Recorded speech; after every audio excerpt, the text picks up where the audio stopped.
பெண்கள் என்றாலே எப்பொழுதும் அதிகமான சந்தேகங்களை கேட்கக்கூடியவர்கள், அதிகமான கேள்விகளை கேட்கக்கூடியவர்கள், எல்லாவற்றையும் நல்ல விதமாக தெரிந்து கொள்ள வேண்டும் அப்படின்னு நினைச்சுக்கிட்டு இருக்காங்க. ஆனா அதே பெண்கள்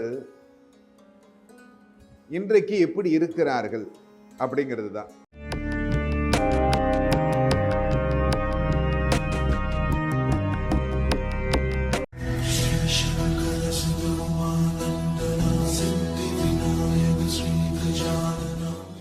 பரசுராம பரசுராம ஜமதக்னி ராமா பரசுராம பரசுராம ரேணுகா ராமா. எல்லாம் வல்ல மூகாம்பியினுடைய அருளோடு இன்றைய சிந்தனைகள். இந்த மாங்கல்ய சரடு, திருமாங்கல்யம், நாங்கள் திருமணம் நடைபெறுகிற அன்றைக்கு பார்த்தீங்கன்னா அந்த ஒரு 3 மாதத்துக்கு அவங்க அந்த மாங்கல்ய சரடை பத்திரமா பார்த்துக்கிறது. திருமங்கல்ய சரடை தாலி பிரித்து கோத்த உடனே பார்த்தீங்கன்னாக்கா அதை கைட்டி ஓரமாக வச்சிடுறது அப்படின்ற பழக்கம் இன்றைய காலகட்டங்களில் வந்து கொண்டிருக்கிறது. இந்த திருமங்கல்ய சரடை எப்படி பயன்படுத்த வேண்டும் அப்படின்னு நிறைய பேருக்கு தெரியறதில்லை.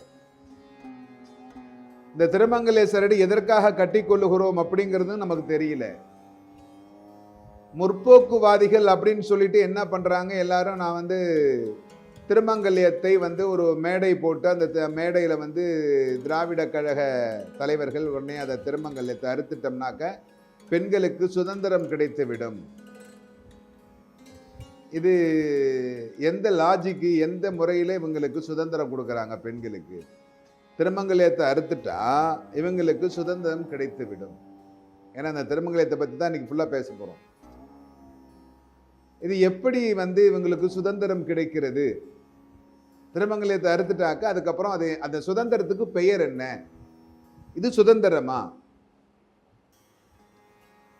இந்து சம்பிரதாயம், இந்து முறைகள், இந்துக்களுடைய வழிபாடுகள் அப்படிங்கிறது என்ன? இதை இந்து மதத்தில் மட்டும் திணிக்கின்ற காரணம் என்ன? ஏன்னா இந்து மதத்தில் மட்டும்தான் நீங்க திருமங்கல்யம் அணிகிறாங்க அப்படின்னு சொல்றாங்க.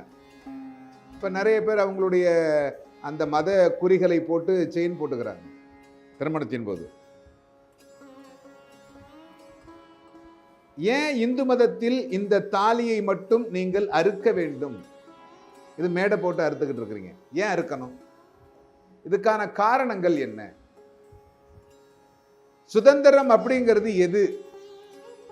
ஏன்னா நிறைய தலைவர்கள் இதை பத்தி பேசிட்டாங்க.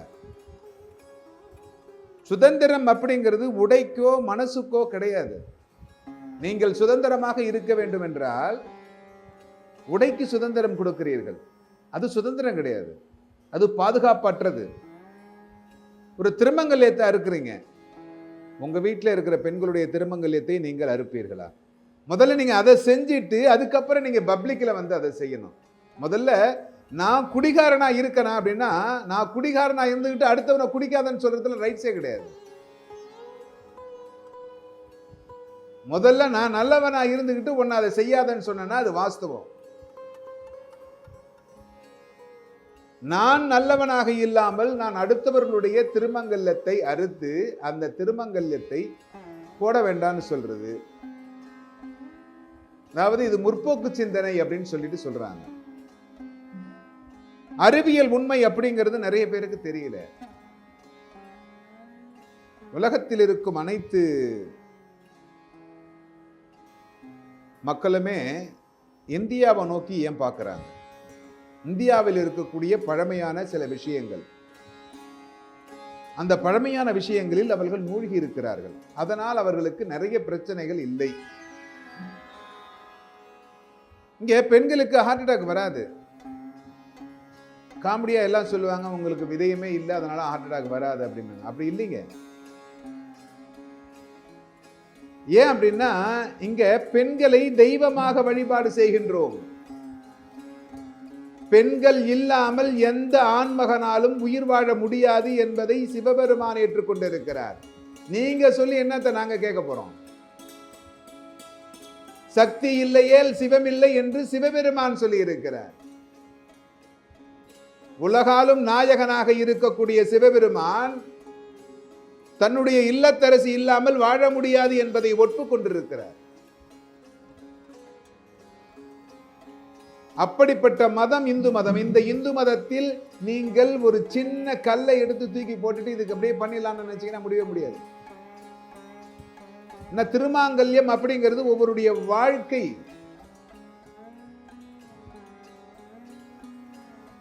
நீங்க என்ன பண்றீங்க? யாரையோ 2 பேரை கொண்டு வந்து வச்சு மேடையில ஒரு கத்தியை கையில கொடுத்து, இது எவ்வளவு அபசகுணமான ஒரு செயல். ஏன் அப்படின்னா, அந்த திருமாங்கல்யம் அப்படிங்கிறது, அந்த புனிதத்தினுடைய தன்மை அப்படிங்கிறது மிக முக்கியமானது. அதாவது நிறைய விஷயங்களை நம்மளுடைய இந்து மதம் அறிவியல் சார்ந்து செய்து கொண்டிருக்கிறது, செய்து வைத்திருக்கிறார்கள். ஏன்னா இவங்கள்ட்ட நேராக போய் இதெல்லாம் செய்யுன்னு சொன்னால் செய்ய மாட்டாங்க, இதை தெய்வ நம்பிக்கையோடு சொன்னால் செய்வாங்க அப்படின்னு சொல்லி அறிவியல் சார்ந்து நிறைய விஷயங்களை செஞ்சிருக்கிறாங்க. அதை புரிந்து கொள்ளாமல் ஹிருதயத்தை தொட்டுக்கொண்டே இருக்க வேண்டும் தங்கம் அப்படிங்கிறதுக்காக தான் தங்கத்தை தாலியில செஞ்சான். இல்லைன்னா வெளியில செய்ய வேண்டியதானே, வெளியில செய்யல. தங்கத்துல தாலி செஞ்சதுக்கு காரணமே ஹிருதயத்துக்கு பக்கத்துல தங்கம் இருந்துகிட்டே இருக்கணும் பெண்களுக்கு. அப்படி இருதயத்துக்கு பக்கத்துல தங்கம் இருந்து கொண்டே இருந்தால் கண்டிப்பாக அந்த இருதயம் நல்ல விதமாக வேலை செய்யும், பழுது வராது, இருதய நோய் வராது. இதெல்லாம் தெரிஞ்சுக்கிட்டு தான் நம்மளுடைய முன்னோர்கள் நமக்காக நிறைய விஷயங்களை செய்து வைத்தாரு. நீங்க என்ன நினைக்கிறீங்க அப்படின்னா,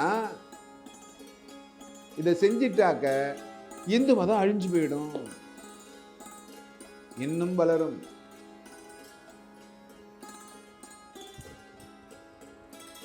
ஏன்னா இப்ப தமிழ்நாட்டில் இந்தியாவில் இருக்கிறவங்க தான் தாலி போட்டு பார்த்தீங்க, இப்ப வெளிநாட்டில் இருக்கிறவங்கலாம் தாலி போடுறாங்க. இதை உங்களால கட்டுப்படுத்த முடியுமா? வெளிநாட்டுக்கு போய் தாலி அறுக்க முடியுமா உங்களால? விரும்பி அணிகிறார்கள் திருமங்கல்யத்தை. எப்படி அணிய வேண்டும் என்று கேட்டு அணிகிறார்கள். எந்த நாளில் திருமங்கல்யம் மாற்றிக்கொள்ள வேண்டும் என்று கேட்டு அணிகிறார்கள். இது நிதர்சனமான உண்மை.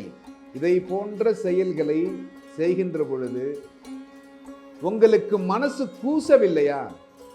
இதை செய்கிறோமே, இதை செய்யலாமா? நம்மளுடைய நாடு, நம்ம நாட்டில் இருக்கும் கலாச்சாரம்,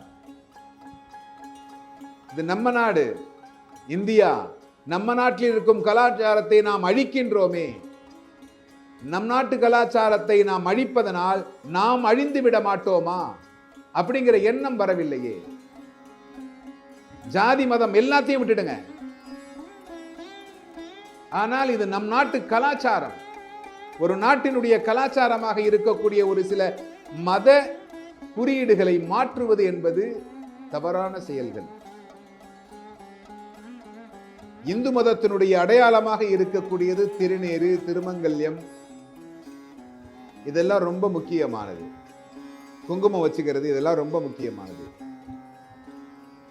அதையெல்லாம் அழித்து விடாமல் இந்து மதம் மேன்மேலும் வளர வேண்டும் என்று பிரார்த்தனை செய்கிறோம். எல்லோரும் இன்புற்றிருக்க சுவாமிநாத சுவாமியை பிரார்த்தனை செய்கிறேன்.